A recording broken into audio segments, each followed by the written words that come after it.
Hey,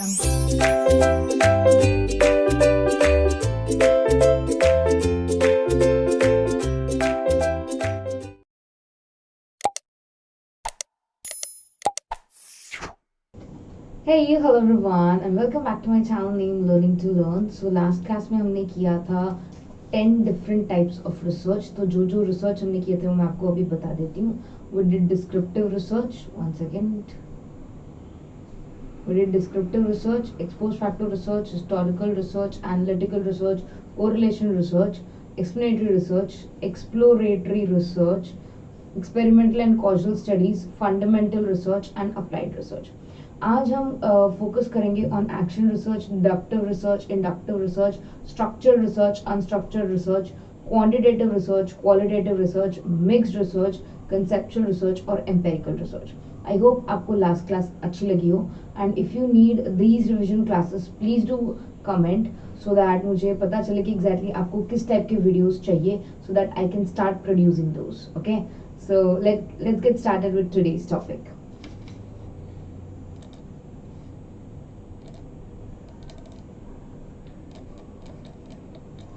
अब जिन्होंने भी रिसर्च का फर्स्ट पार्ट ना देखा हो तो प्लीज देख लीजिएगा. This will help you to understand research in a more better manner. And today, now we are going to do the research types as starting with other 10 types. Okay, one second. Okay, so let's start with action research. Action research Kurt Lewin sir ने दिया था 1940s में. 1940 exactly नहीं है, 1940s है. तो 1940s में कभी दिया होगा, like 1943 or 1942, I'm not very sure. And it includes evaluation, analysis, investigation to help to develop a solution. अगर कोई प्रॉब्लम है और उसका सोल्यूशन फाइंड आउट करने के लिए आप कोई रिसर्च कर रहे हो तो उसे हम एक्शन रिसर्च कहते हैं. और हाँ, अगर एग्जाम में कभी भी क्वेश्चन आए कि इमीडिएटली प्रॉब्लम सॉल्व करने के लिए कोई रिसर्च चाहिए, इमीडिएटली एप्लीकेशन के लिए कोई रिसर्च चाहिए, कोई प्रॉब्लम को सॉल्व करने के लिए कोई रिसर्च चाहिए, then that is action research. ये आप हमेशा याद रखिएगा. The next is deductive research. Deductive और inductive थोड़ा typical हो जाता है to understand, but it is not that much difficult. Deductive research basically journal to specific जाता है. Deductive research को अगर मैं simple तरीके से बोलूँ तो जैसे आप अगर PhD करते हैं या आप कोई भी टाइप का रिसर्च करते हैं जहाँ पे आपको पता है कि रिजल्ट आने वाला है. लाइक अगर आप PhD कर रहे हैं तो ऑफकोर्स आपको पता है कि आप PhD को कंक्लूड करेंगे विद इन 3 years और 4 years. किसी भी तरह आप उसका एक समरी लेकर आएंगे और थीसिस बनाएंगे. सो that is deductive research. Deductive research एक टाइप का स्ट्रक्चर्ड रिसर्च होता है जहाँ पे आपको पता होता है आप कहाँ से स्टार्ट कर रहे हैं, कहाँ एंड कर रहे हैं, everything you know. But inductive research is completely opposite to deductive research. Inductive research is specific to general. इसमें क्या होता है, you start with the basic reason. आप बहुत सारे पैटर्न्स फाइंड आउट करने की कोशिश करते हो. वो सारे पैटर्न्स फाइंड आउट करने के बाद आप ये देखते हो कि ये पर्टिकुलर रिसर्च हो पाएगा या नहीं. तो I could say inductive research से कुछ सोल्यूशन निकलेगा या नहीं निकलेगा, उस चीज का आंसर भी निकलेगा, कोई गारंटी नहीं है. बट डिडक्टिव रिसर्च हमें पता है, हम स्टार्ट कर रहे हैं तो ऑफकोर्स इसका कोई अंत होगा. पहली बात, डिडक्टिव रिसर्च बेसिकली जो आप PhD में रिसर्च करते हो वो सारे रिसर्च डिडक्टिव नेचर के होते हैं जहां पर आप जनरल चीजों में से एक स्पेसिफिक चीज को चूज करते हो और फिर रिसर्च आगे बढ़ाते हो. Like general to specific verify, इसमें आप करोगे थियरी को वेरीफाई करोगे, कलेक्ट करोगे डेटा, हाइपोथेसिस बनाओगे, टेस्ट लोगे और फिर फाइनली कंक्लूड करोगे. वेर एज इंडक्टिव को अगर आप ध्यान से देखोगे तो ये स्पेसिफिक टू जर्नल है, ये एक पॉइंट से स्टार्ट होता है. तो यहाँ पर different phenomena of the world होते हैं. उन सबको देखने के बाद आप एक पैटर्न को ढूंढते हो. जैसे आपको एक पैटर्न मिल जाता है फिर आप जनरलाइज करते हो. इससे नई थ्योरी या नया इनोवेटिवनेस फॉर्म होता है. ठीक है. The next is structured research and unstructured research. Structured मतलब when you exactly know the starting point and the ending point of research.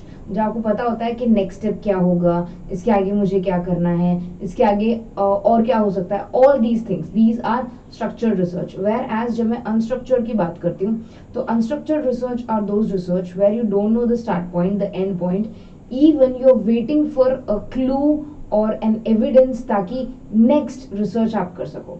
So that is unstructured research.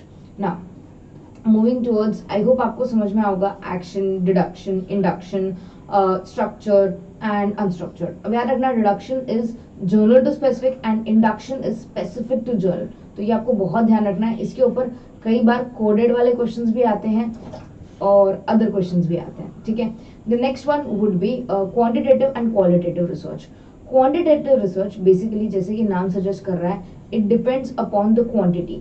जब किसी डेटा में नंबर्स अवेलेबल हैं, किसी डेटा में percentages available हैं, जब हम कैलकुलेशंस दौड़ा सकते हैं उस डेटा पे, कैलकुलेशन कर सकते हैं, उसे हम कहते हैं क्वांटिटेटिव डेटा. ये डिडक्टिव के जैसा सिमिलर होता है, ये बहुत ही ईजी होता है and you can do this very in a very normal fashion. Okay, so this is a top down approach. It collects and analyse the data. Whereas जब हम क्वालिटेटिव रिसर्च की बात करते हैं तो क्वालिटेटिव में क्वांटिटेटिव डेटा नहीं होता, उसमें डेटा नंबर्स के फॉर्म में नहीं होता.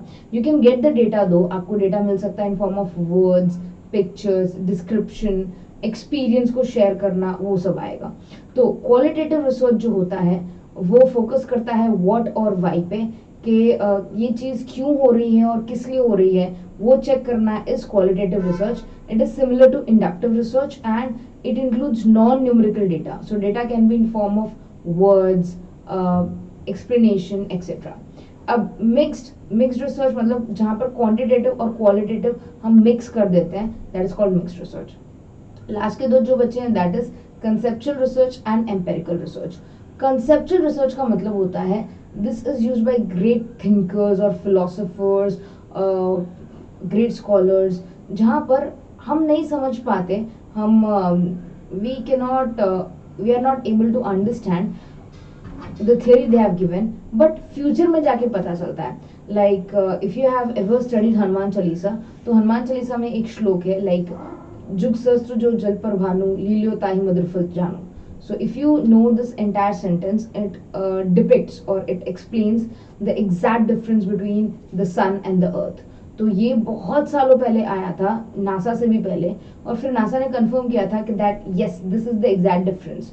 सो ये क्या है? This is one of the simplest examples of conceptual research. तो इसमें बहुत ज्ञानी जो लोग होते हैं, जिनका ज्ञान हमारे बियॉन्ड होता है, जितना हम सोच भी नहीं पाते हैं उतना ज्ञान उनके पास होता है. And when they say something we are not able to prove right now because we don't have that kind of technology, हमें नहीं पता और हमारे पास उस चीज को प्रूव करने के लिए कुछ है भी नहीं, we don't have that technology. So time के साथ जब हम एक्चुअल में वो चीज को पढ़ते हैं और समझते हैं, then we realise that yes what the other person said was right. That is conceptual research. So conceptual research is used by great thinkers, philosophers, scholars, etc. to develop new concept or reinterpret the existing concept. Conceptual research काम आता है. The last being empirical research. Empirical research basically knowledge gain करने के लिए काम आता है through your experiences, through your perceptions, like through your senses, like through your eyes, through your nose, through your tongue, through your ears or through your skin. जो आप खुद experience करते हो, फील करते हो, और उस चीज से जब आप रिसर्च करते हो तो उसे हम एम्पेरिकल रिसर्च कहते हैं. तो एम्पेरिकल रिसर्च का कीवर्ड है either you should be able to prove the things through your senses or through direct observation or through your experience. So these were the 20 types of research. I hope आपको ये सारे 20 types of research समझ में आए होंगे. If there are any other doubts or problems, please do let me know in the comment section, and I'll be uploading more of such videos. So stay tuned, take good care of yourself, study hard, and bye everyone.